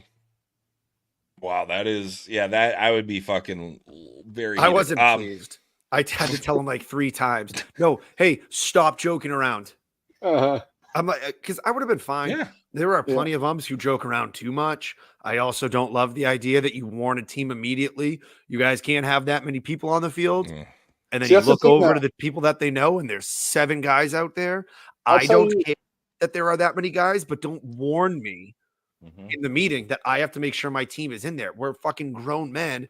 It is a hot box. It's like what I imagine if I was in like Africa on a tour, shitting in a hot box in those Ace Ventura style. In our games, we didn't have any problems staying outside the dugout. They just said don't sit on the ground. We were all outside the dugout. 1, maybe 2, and the coach. And I'm like, okay, fine. But Chosen has 17 coaches. They're all out there. And again, it wasn't that I cared that they were doing it. Yeah. I wanted the umpire to, if you're going to tell me a rule and warn me, call me over. This is your warning. Guys need to be in the dugout. Then don't let anyone out of the dugout. Or as both teams agreed, we don't give a fuck. Yeah. If the ball hits us, that's on our stupid ass. Yeah. I think it should be like that. Every tournament, like, this is a big event. Yeah. A world tournament. Who cares? You can go outside of the dugout. Oh, thank you for giving me permission to go to the park that I spent $3 to get into. It's fucking noble of you. I'm fired up. Here's a question for you, and I had this conversation last night on a drive home after league. Tournament-wise, at least the tournaments I've been playing in and talking to the umpires that have been umpiring in different tournaments around the country or around the region, and even talking with players that have been playing in the region and around the country. Tournament-wise, it sounds like there's not a lot going on. It sounds like everybody's been pretty good. Everybody's been minding their P's and Q's. And this is where I'm wondering, is this where we're losing umpires? I'm hearing more and more shit at league than I am on the weekends. Is that true? I don't know. They kicked us out of fucking league. I couldn't tell you. Well, yeah, because you guys you show up fucking the fucking hardcore balls. It's their fault for not using them.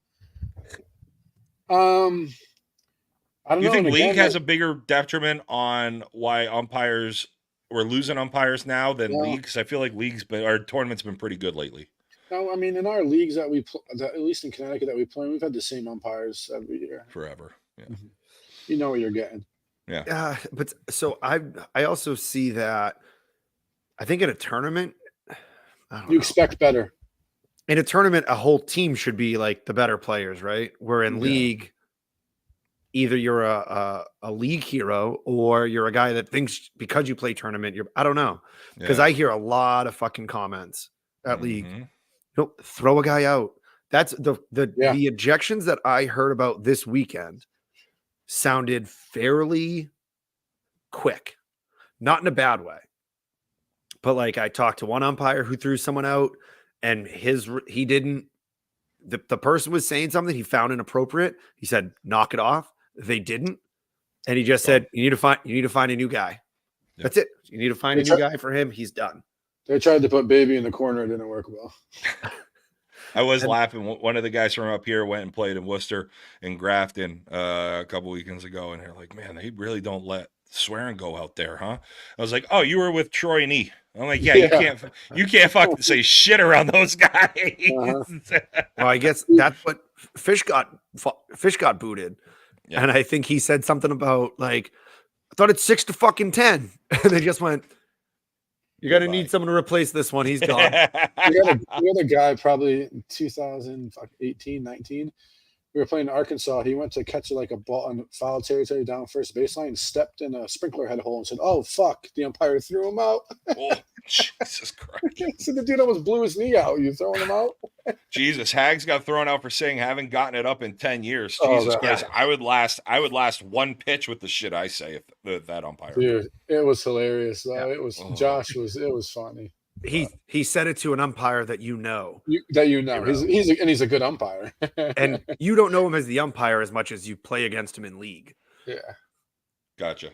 He was making comments. There were more comments from what I heard, but that was the final straw. And it was funny how he threw him out because he was laughing while he threw him out. Because like, I don't think he said it. Yeah, get out. He didn't take it. He didn't take it as Hag saying about himself. He was saying to Foster, "You haven't gotten it up in 10 years." I was trying to figure out. I'm like, is it Ralph or Foster? Because I can see both of them fucking. And that's the thing. Foster just goes, "You're going to need to find a new guy for him," and just moved on. Oh, it was funny. Oh, that's great. But did want to call out one thing here real quick as we're wrapping up the silver and bronze. We did talk about AUIT, Badby, and Chiefs being in the top 20 of nationally power ranked C teams. With the D being a little more congested. We don't have as many in the top 25 here in the Northeast. Bean Shooters, who didn't make it to the Firecracker, they're 19th. Jersey, we got the Dogs, which God, I fucking hate everybody. Dogs, shut the fuck up. 11. But I got to tell you what. Let's talk about the Amish again. The Vermontish, fucking number two nationally ranked team power rankings, 1335 in D. If they can play with this energy and keep it up in Worlds, they're going to win. I think they're ceremoniously being given like 26th in C's when they get bumped in a week. That's not happening. It's too late. I know. It gets under their skin. Here's the crazy part, though. The number 1 and number 2 ranked teams in the nation power ranking obviously we know one is Vermont with the Green Mountain Boys, the Maple Syrup Mafia. Take a wild guess if you haven't looked. Take a wild guess where the number 1 ranked power ranked team is. I did look. Georgia. No. Idaho. Fucking Idaho. Yeah. Amish. No. Idaho's not a hotbed of the Amish. I don't believe. I don't know. I mean, isn't that more like the Jehovah's Witness out there? I don't think it's that. I don't think there's the crossover. The Northern Mormons. Yeah. No, that's Utah. Right. Well, I don't know if you know this. Idaho is pretty close to Utah. I know. Oh, and I missed Home and Spaces. Home and Spaces out of Pennsylvania, Chambersburg. So we got a couple teams in the top 25, top 20 here, but love seeing the Vermontish, the Maple Syrup Mafia. And then Georgia at 3, Nevada, Las Vegas, Cutthroat at 4, and then South Carolina at 5, Arizona at 6, Pennsylvania, Michigan, Utah, and Texas to round out the top 10. Very odd top 10 here. And then we got the Jersey, you got Dogs at 11. So it's not a bad, it's not typically the teams you'd expect to see. But again, the Florida teams haven't been put together for Worlds yet. We'll see that a week before. And how many teams do you think will be in the D? What is their average? At D Worlds? Yeah. 125? Yeah. 130, in that ballpark. That's half of what it was when we used to play D. Yep. Yeah. So you got you have extra D Worlds now. There was back then too. I think there was more back then. Because there used to be Michigan. Yeah. That was Vegas. So E used to have 3: Michigan, Vegas, and Florida. And a lot of those guys, because it was 3 weeks apart, they'd still make it to Florida. But those other ones were small. And now you have Texas and all that. But I think D has 2 Worlds now. So you got to win 9 games. You got to go 9-0, right? Is that the math? Here's that tall, big motherfucker in the middle for Young Guns. Our boy Isaiah checking in. The Young Guns boys. Since you guys are just checking in, nice run from you guys this weekend as well. All right, let's. But that's. I do think Vegas. I know a lot of teams are just going to Vegas, especially with cost of everything now. It's not cheap to be flying all over the country to play softball. I do think we'll see a lot of these top teams. I think some of the Texas teams, maybe not. I typically feel like Texas doesn't travel for D over there. They'll stay home. They've also been playing for 11 months by the time World shows up. Just another day. Mm-hmm.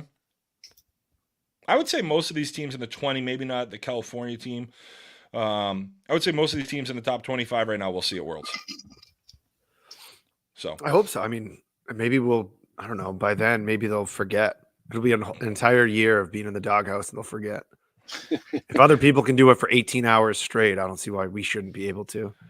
And then real quick for ease, nobody we've really talked about in the top 25, but there are 3 Northeast teams, 2 out of Jersey, Immortals 25, Toon Squad out of New York is 21, and then we have Diamond Dynasty out of Jersey, number 2 in the nation in power rankings. So it's good to see some Northeast E teams getting some good rankings here early in the year. Jesus Christ, Diamond Dynasty is 33-4 in class, 38-9 overall. Welcome to D.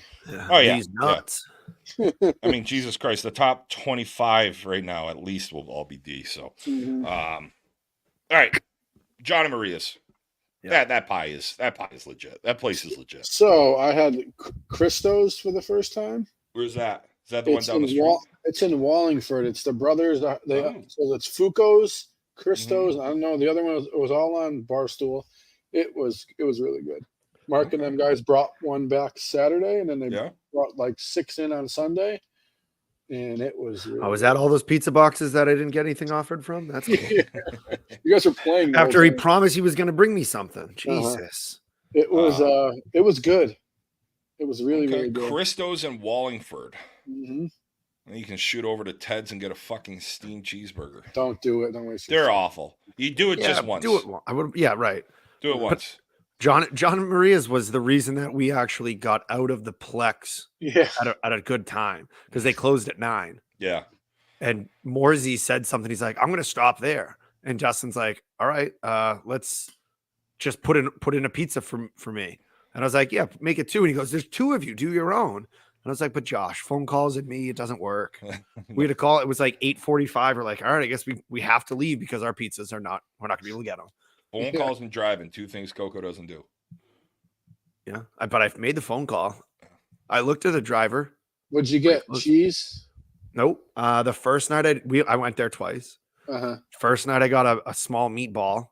Ooh. I had a couple slices left, but there was no room in the fridge because of the Fox Farm beers. Oh yeah. So I was like, I'll put it, which I know the whole time. This is how people get diarrhea. I'm going to put it on the air conditioner. You're so soft. Well, it was 60 on the air conditioner. Not ideal for keeping your food good. I took a bite the next morning and it was like soft. And I was like, no, I can't do it. So then on the second one, I got the buffalo chicken, but I got a medium. So I just finished it today. No cheese, huh? It's fucking Tuesday. I wanted the boys to have a slice. I'm fucking nice like that. That makes sense. Yeah. And what I like is that they cut them small. Every slice was 2 slices there. And it was nice because then otherwise I would have, if I'm going to have 4 slices, I'm going to have 4 slices regardless of the size. Yeah. So it was perfect. I had J. Tim's wings tonight for dinner. Oh, fuck yes. J. Tim's fucks. Dirty style, baby. Speaking of almost perfect, Grip It and Rip It almost went perfect this weekend in the Bash for the Cash. They only allowed 1 fucking run. Where was this weekend? Leominster. It was. So I was a little disappointed. I was looking forward. Legacy was supposed to go down to to Glen Burnie for the conference event. Sounds like they aren't going to be able to now, just scheduling wise with some of their players. And you don't want to go to a conference event missing, right, 4 of your starters, 5 of your starters. Yeah. I don't give a fuck. Grip It and Rip It scored 29, allowed one fucking run. That's my note too. That is fucking unreal. In 5, in how many games 3. they play? They went 3-0. I don't like. No, it doesn't matter. Doesn't matter. They run ruled Vaca 10-0. Then they beat Legacy 5-0. That's a barn game. burner. Then they beat Legacy again in the ship 14-1. Our girl KB getting the MVP. KB's fucking gross. Yes. Yeah. And I can't hit a line drive that hard. No, you can't. Nope. You can't hit a ball as far as she hits either. Nope. And that's with a regular size ball or a smaller ball. I get that. I can accept it in life. V must have just been working the mound. Like she had to have been awesome on top of it. Huh? 1 run. That's wild. Yeah. And you're talking about Legacy where they put up combined 60 runs at the PIF, 2-3 weeks ago. Yeah. And we were talking about power rankings. Legacy has been up in that 1, 2, 3 area the whole year anyway, and so is Grip It. Yeah. Like another area where New Hampshire is doing well, representation on power rankings, is at the women's B. Nice to see. It would be nice to see them in the finals as B Worlds against each other. Be awesome. This is actually, I probably should have driven a Leominster. Leominster. Actually, you know what? Yeah, if we had, if little Miss Rowe had her shots coming up in August, I probably would have thrown her in the truck and we would have head down to Leominster and given Mrs. Rowe a little afternoon to herself. There you go. But yeah, I mean, you got Legacy, number 1 nationally power ranked team, Still 12-6 in class, 22-7 overall. Grip It and Rip It is 4th, 14-7 in class, 23-8 overall. Like average runs, Grip It scoring 11 average. See, here's the difference. This is where I'm curious to see at the end of the year if things start to turn for Grip It and Rip It. Grip It averages 11 runs and allows 7.5 with a differential of 3.4. Legacy 10.4, allowing 9.8. So they're winning a lot of tight games, allegedly, like not allegedly, but throughout their tournament and their schedule. I'd be curious to see what that breakdown really looks like and see, you take out D teams. You only look at C and above and see what the scores are. Well, I bet you because it doesn't only looks at your in-class differential. Is that all that is? Is the differential's only in class? I believe so. So if you think about it, they just got outscored 19-1 in those 2 games against them. That's going to drastically change when they only have 15 games in class, and they pretty much just play each other. Yeah, I think that has the potential to be huge for those two when it does come to Worlds. They are just consistently playing what the algorithm is saying are two of the top 5 teams in the country the whole time. If you scroll over to like that category, it says record of teams lost to. Right. Yeah.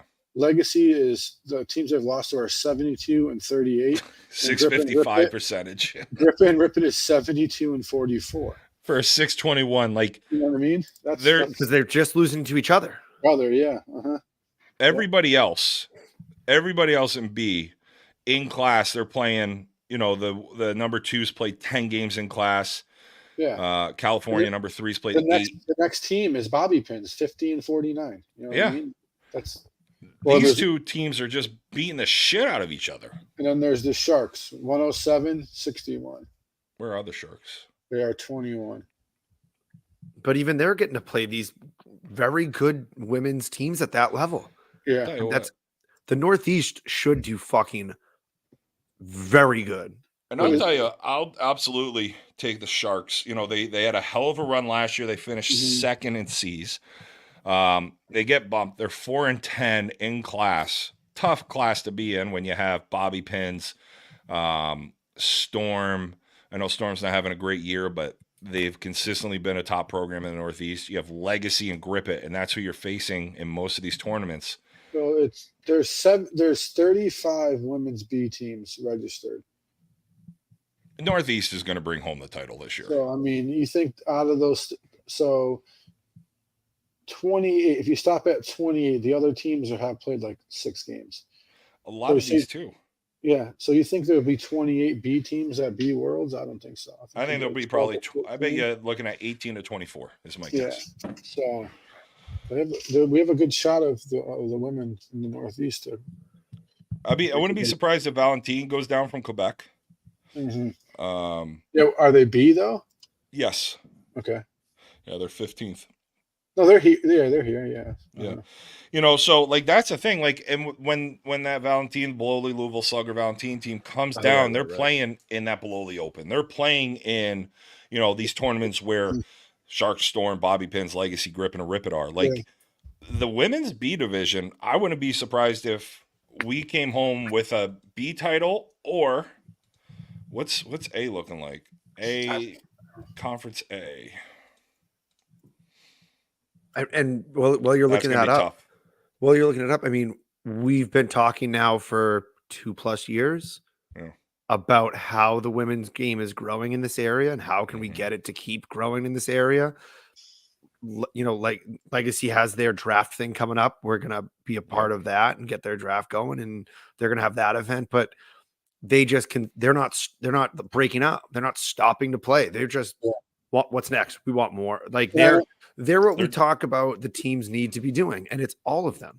They're all going through it. And they're doing that so what thing. Yes. I don't think at the women's game, if they win B Worlds, they're not going to make them play A, especially in the Northeast. Can't. That'd be tough. Mm-hmm. Yeah, I mean, you're right. Legacy's stuck together. I think did they have a pickup this year? I think they had 1 or 2 pickups. Grip and a Rip It's pretty much the same team. Sharks, I think, are pretty much the same team. Like Bobby Pins, I haven't seen them this year compared to last year. I think they're mostly the same girls. I was going to say pretty much the same. Like, so, this is awesome. Like, it is awesome to see. Hopefully it keeps going. Josh, more conference events? Man, if it was up to a lot of people who go to conference events, they'd be on that same page as you, and there'd be all those affiliates back on the board. But I mean, look at this weekend. This weekend or next weekend, there's like 3 teams going to Maryland. There's fucking 2 teams going to Salt Lake City. It's crazy. I saw that. There's not many. Mm-hmm. Which is that's tough. You add some Midwest, Northeast conference events, you get probably 10 more teams. Talking about Josh Schleybaugh and the Schleybaugh Trucking Boys, Eli Reel. They're 12-12 overall. A bunch of sandbaggers. They are a bunch of sandbagging fuckers. They had a good Crown Town divisions on their own account. Mm-hmm. They went 2-2 at the Smoky. 5-5. They would finish 5th at Crown Town, 3-2. 7th at Windy City, 3-2. Like, you know, and then you got the Laney this weekend, right? I think the Laney's this weekend. Someone posted a message about the Laney's this weekend. How many bush lights are the Amish gonna drink? They might run out.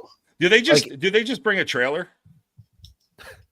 You sure did play. Sandbaggers. Josh, I said that. I said you guys jumped a bunch. Don't listen.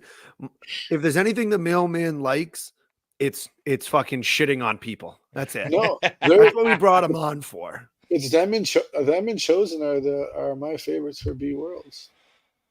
Oh, well, that's going to try to kiss your ass in case. No, you can call my coach and ask him. We've been talking about it for months.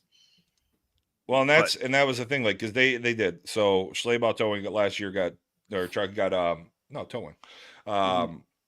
got bumped from D to C, but they can't play C at C. They can't go to C Worlds because it's during a large horse show, and it's the family would be half the team would be unavailable. So Josh did some work this off season and said, "Fuck it, let's go Conference B," and they've turned some heads quick. No, they're doing really good. I'd be curious. I'd love to see these guys. I'd love to see these guys in the end and finish off against. And my guess there will be Chosen. Some more of the Amish C teams getting bumped to B next year. This is a serious question. You made the comment of you'd like to see more of it. And you'd like to see that team play. They're at an Amish event, but it is live streamed, right? Oh yeah, YouTube. So is it live? Yeah, Josh, is it going to be live or is it just stuff that pops on after the fact? It's usually live. We can watch the ladies play barefoot. Yes, we had an entire 15 minutes dedicated to that. You found us one video and you said, "See, told you. Why would I lie about it?" But there you go. That's a chance to be able to watch it and see how much light drops there are. If Josh doesn't post a live stream, I can get it from Wes. Wes usually posts the link to the live stream. So it all depends on. Yes, Wes Kaufman. Will be live. If you guys want to check out a great tournament, you want to talk about it. We talk about the PIF. We talk about this shit's on the PIF. Firecracker. This tournament is just absolutely packed. You've seen pictures of it. It looks like a College World Series ball game with the amount of spectators. You win a tractor, bro. Yeah, we looked at it. We spent one of our nights looking at the different. I think we spent like 15 minutes after we stopped being live, just going over. Holy shit, this is a different price group. Depends what color ticket. I think the 50-50 raffle gets up to like $50,000-$60,000 if I remember. Yeah, because we had the discussion of like, what's the amount that you're supposed to give back? At what point do you just like, no, I'm keeping all of it? Yeah. General raffle. Grand prize, John Deere 3032 E-tractor. I'm assuming that's a really good tractor. I need to do prices right and just give me the cash. Yeah. Jesus Christ. Yeah. The tractor does not fit on the plot of land my house is on. A 60-inch lawnmower, Toro 60-inch lawnmower, Twin Oaks. You got sheds.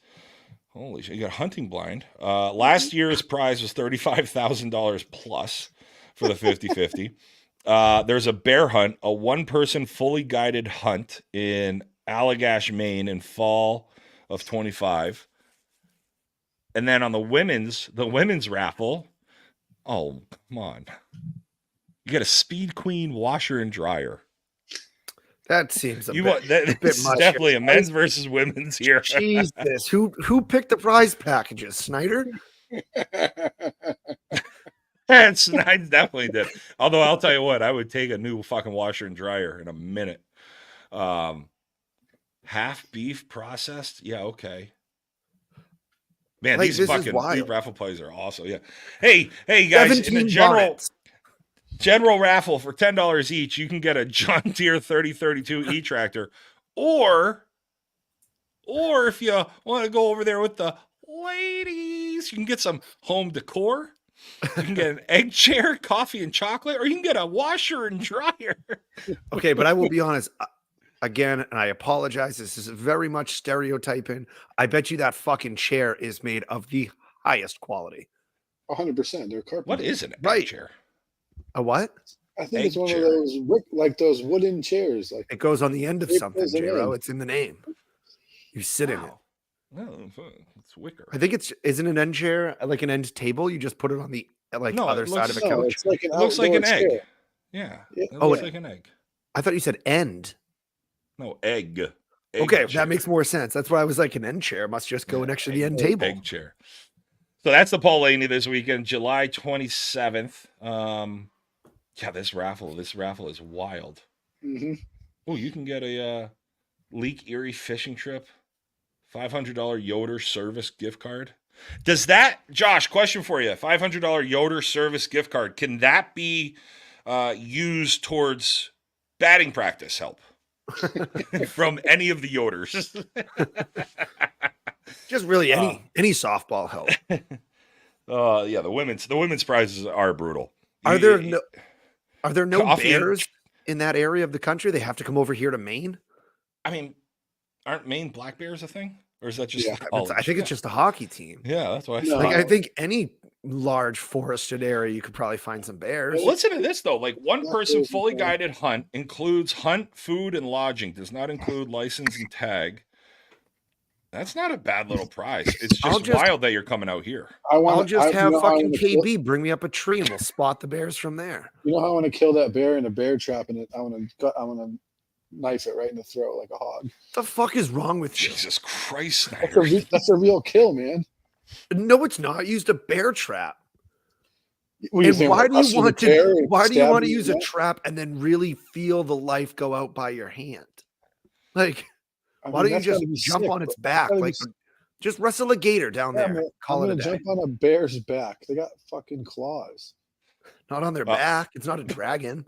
Okay, it's gonna let. I don't know. Some of the bears I've been around have claws all over the place. That's a different type of bear. All right, hey, Coco, MFK, or am I pulling it out of the bag? Nope, I got it. Are you sure? All right. Yeah, It better be last night's. Buddy, you're not allowed to let the audience know that we've talked about him ever. They think this is like you think I've thought about it since we left? No, probably no. You had a pretty. So here we go. You're watching. So McCorson last weekend said he had one. He didn't. He missed, and then he gave me a second one, and it half. Okay. He looked like Tucker LePack this weekend swinging. Oh, jeez. So you're watching a big event with friends. Doesn't matter if it's a sporting event, whatever it might be. You're tailgating at a concert. What are you hoping? You have these three options: some wings, a bowl of pretzels, chips, nachos, something like that, crunchy munches, or dips. Just a bunch of different types of dips. So first off, you've got to set the stage better, because like at a tailgate, it's different than if you're at home watching a game or you guys pick, because it doesn't matter to me which one. It doesn't change any of that. At home, if you're at home, because if I'm at a tailgate, I don't want any of that. You don't want wings, buddy. I put a plate of wings in front of you. I don't care. Dude, when I show up to a tailgate, I'm a bougie fuck, and I've already marinated shit for 3 days. I got a fucking turkey fucking ready to go. So we're at home. You're watching. It's the Super Bowl. Okay. All right. Super Bowl. You're having people over. You're going to someone's house. Are you reaching for the wings, pretzels, nachos, some chips in a bowl? Yeah. Or the dips. This is easy for me. I'm marrying the wings. I'm fucking the snacks. I'm killing the dip. No, you fucked that up. No, I don't like. I'm a texture guy. I don't do dips. Yeah, but here's the thing. So I'm marrying the wings all day. Like, you and I agree on the wings. Like, no shit. Wings are if you're not marrying wings, go fuck yourself. I might do that. But dips are the way to go. I'm not killing dips, because now with dips, right? You can get vegetables. You have to have a vehicle for the dip. So if you're a texture guy, right? You're a texture guy. Now, like, if you're just grabbing a handful of pretzels or a handful of chips, what are you doing with those? Are you just shoveling them in your mouth? No, we're not barbarians. We're fucking dipping them. Buddy, you were at plus 8,000 that you were going to bring up vegetables first. Well, he has to, because if you kill the chips, you can't dip the chips into the dip. He's got a point. Yeah, you can't. But no. So what am I gonna do? Just gonna take my fucking? I'm gonna be like fucking back in 7th grade and lick my fingers and go fucking scoop it in. It's a good enough dip. The chips are gone, and you gotta dip your wings in the dip. I'm gonna dip my balls in it. Only one time. It's not cheating because it's your dog. No, but you could do like little slices of bread. You could dip that. No, those are called crostinis. Those are called they don't always have to unfried. be. Those are called unfried chips. Yeah. No, they're not, you fuckface. A little crostini is nothing like a potato chip. So, a yeasty chip? What the fuck are you thinking? That reminds me of this girl from college. I just took a sip of something that's like this color, and I don't like what you just talked about. But like, if you get rid of if you kill munchies, it doesn't kill the dip game. There are other vessels to get the dip into my gullet. Veggies. Are you gonna take pizza rolls and dip them into your dip? I mean, yes, absolutely. You've never dipped some fucking Tostinos in like a ranch? I mean, Here's a question. I used to get a bacon, egg, and cheese when I was working down on the shore in Jersey, it was a pork roll, egg, and cheese. Mm-hmm. I had a bacon, egg, and cheese from Hot Rice this weekend. It's delicious. But at pork roll, egg, and cheese, I would get that across the street from Bagel Eddie's on LBI. I go back to the restaurant I was working at, my aunt's, ship bottom shellfish, and I would dip it into the New England clam chowder. I'm a fat kid. Fire. That's good. Like, does that count? Like, that is now dipping a pork roll, egg, and cheese. I don't think clam chowder should be looked at as a dip. When I eat clam chowder, I'm an extra toasted piece of bread with extra butter on it into the clam chowder. Oh, so non-fried chip, which is what you tried to describe that as before. Just using your words. So Gogo, we didn't get, and this is where it was like once we brought it up, I pretty much was in the Jeep and gone. Yeah, you had to go. What, like, if we're killing the munchies, I still need, like, I'm looking at this like we're kind of loopholing this shit. Yeah, no, we're not. Nope. So if we kill the munchies, now I can't take chips and scoop them. Correct. No scoops. That's fine. I'll make something. I'll fucking make something. I'm gonna go. I'll make something out of chicken. Go off the grid. I know you are, because you're fucking year of the cocoa. You're killing the wings. I already know. I am. I'm gonna keep fun. I'm gonna marry. I'm gonna marry the dips. I said once this year ends, oh my god, it's gonna be Jekyll and Hyde. The year of the cocoa to the other side of it. I'm very nervous. Chicken wings are one of the foods I could eat every fucking day. Every place I go, if I've never had your wings, I will not go to a place if they have shitty wings. You know how many times I had chicken wings when I was home this weekend? I was home Thursday to Monday. You better have had them like 7 times. But you also took over an hour to eat one. No, I just didn't. I didn't send it to you guys right away. When I did, I had no service. It was pathetic. Like, we saw the next picture come through, and Dustin and I both immediately looked at each other like, how fucking gross was that last piece of sushi on that plate? I ate 70 minutes later. I ate that first. It was rotten already. It took me 5 minutes to eat that first plate of sushi. All right, Coco, what are you doing to really fucking piss me off? I'm marrying the dips. Okay. So that I can have one last dance with them in the dips. Yeah. I'm going to fuck the snacks. I will kill wings. You're fucked. You're nice, fucked. Crispy, extra well done chicken wing. Extra well done, buddy. Why done, don't you just crispy. eat a fucking tree bark? Yeah. And the drum too. Dude, you're ruining it. Even J-Ro's shaking his head at you. Extra. No, I'm shaking my head at you. Well done wings are the best. I don't want on the screen. It's at both of us. Why would you want an extra? Why would I want to eat fucking dry chicken wing? You want to bite into a slimy chicken wing? No, I just want it worse, buddy. That's why you say well done. You're a texture guy. You want that texture. Well done. Yes. I don't want a well done. I want my chicken to taste like chicken, not. It does still taste like chicken, buddy. Dry chicken. We've had this discussion separately. Sure. Dry chicken was the one that we all got rid of. It's still not dry. It's just. But now you magically want to marry it. Yeah, I married about 20 of them this afternoon. You know what? You know what the worst thing is with wings is when you ask for buffalo, or you're like, oh, like I just had this happen to me in Keene. And I was like, oh, they said this is their hottest flavor. You went to Elm City? No, we went to Gorilla Grill. Okay. And next to Modest Man. And I bit into it. And I'm just like, this is your hottest fucking flavor? I can't do spicy wings. I still like the taste of chicken. You know what I mean? Well, but here's the thing. Like, this is another debate I like to get into. I love hot sauce, but I don't want hot sauce for the sake of being hot. I still want it to have flavor, but I want some kick. A lot of people just do their hot sauce where they just put butter in it. Butter goes in buffalo sauce. Yeah, butter. Absolutely it does. Yeah, I mean, but then it just dilutes the hotness of it.